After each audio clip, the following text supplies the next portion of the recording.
My first surgery was craniotomy, and that went great. And recovery was pretty straightforward. I was back in Halifax, which is where my mom lived, so I was planning to go back to university to finish off the second half of my final year. Went back about 6 weeks after my first surgery, went back to university, then had a couple more seizures, and they did some more scans, and they saw that the sort of cavity where they'd taken the tumour out was sort of filling up with what they could see was sort of liquid. It turned out I had an infection on the part of the skull that had been sort of taken out and then put back in. And obviously, because there's no blood flow to the skull, you can't treat it with antibiotics. So they brought me in for surgery, took that bit of skull out, and then I was in hospital for a couple of weeks getting pumped full of antibiotics and all that. Then had a really stylish baseball cap, which was sort of reinforced metal as well, that I had to wear everywhere, which is really cool, possibly the coolest thing I've ever worn.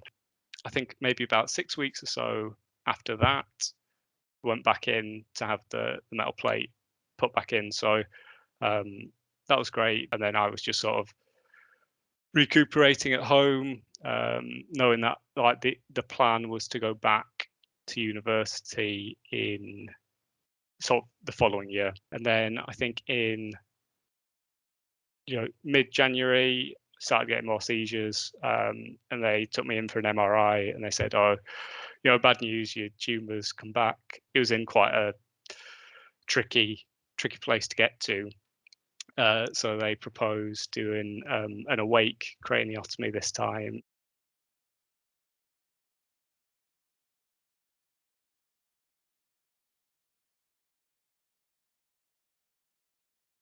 Then we discussed everything with the surgeons. The anaesthetist came up. We had a really good chat, and he said to me, "Oh, don't worry, you're going to be on loads of drugs. You're going to be like totally relaxed, and you're not going to remember anything."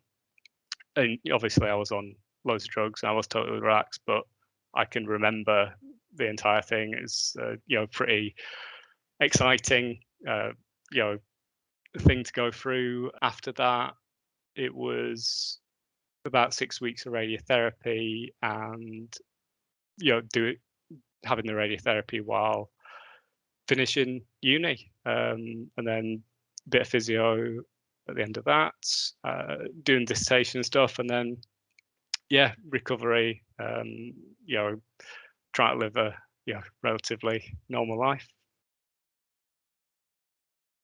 Since sort of graduating, my focus has been had a great sort of now wife, who's girlfriend at the time. She's been great, and my family, like our focus really has just been to live a normal life. I certainly feel very fortunate, thanks to the care and support of neurocare and the absolutely insanely talented surgeons and nurses and doctors and everyone at Sheffield are just like the most incredible team, and just feeling pretty lucky to even be able to do anything really. Is